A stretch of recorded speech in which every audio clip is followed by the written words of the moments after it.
அந்த சபையில பொறுப்பா இருக்கிற ஒரு சபையை நடத்துற ஒரு சகோதரர், நல்ல ஆண்டவருக்காக உண்மையாய் செய்கிற அந்த வீட்டில் திடீரென்று அவங்க மனைவிக்கு வந்து கை கால்கள் இழுத்து கொண்டது. திடீர்னு சொல்லி கை கால் இழுத்துட்டு எந்திக்க முடியாத ஒரு நிலைமை, படுக்கையாய் ஆகிவிட்டார்களாம்.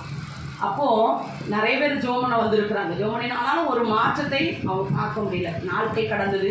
இப்போ நமக்குலாம் அப்படி இருந்தால் ரொம்ப சோர்ந்து போவோம். அப்படிதான் ஆண்டவரை தேடி என்னத்துக்கு நமக்கு ஒரு பிரச்சனைனாலே உடனே எங்கே தான் நம்ம போவோம்? ஆண்டவர்கிட்ட தான் போவோம். ஆண்டவரே போட்டு சண்டை போடுறது. சில நேரம்லாம் நம்ம சண்டை போடுறது ரொம்ப பிள்ளாடி. ஏன் இதை எனக்கு செய்யலை, ஏன் எனக்கு இதை வாய்க்க பண்ணலை, நீர் அப்போ எனக்கு செவி கொடுக்கல, இப்படி நிறைய கேள்விகள் நம்ம ஆண்டவர்கிட்ட கேட்போம்.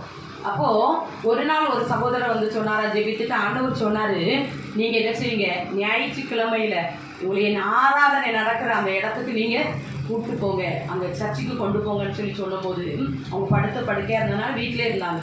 இப்போ ஆண்டவர் சொன்னதுனால அவங்க அப்படியே படுக்கையோடு அந்த சகோதரியை இதே போல் ஒரு ஆண்டவரை ஆராதிக்கிற ஒரு இடத்துக்கு கூப்பிட்டு வந்திருக்காங்க. கூப்பிட்டு வந்து அவங்களால இருக்க முடியாது, ஆனால் பின்னாடி ஒரு பெஞ்சில் அந்த சகோதரியை கடத்தி வைத்திருக்கிறாங்க.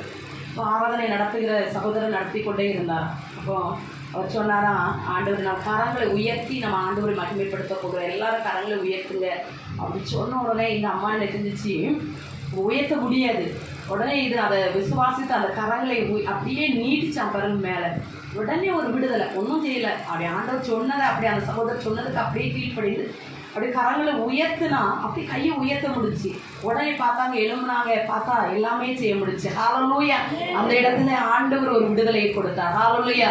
அதனால தேவனை ஆராதிக்கிற ஸ்தலம் வந்து ரொம்ப முக்கியமான ஸ்தலம். ஏன்னா ஆண்டவர் நம்முடைய துதித்தலின் சத்தத்தை கேட்டு இறங்கி வருகிறார். ஏதோ சொல்லுகிற 2 பேர் 3 பேர் இருந்தா எங்க இருப்பேங்கிறாரு.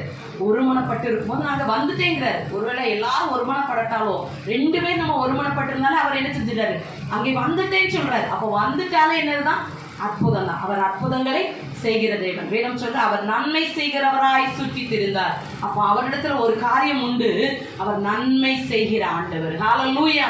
ஹல்லேலூயா!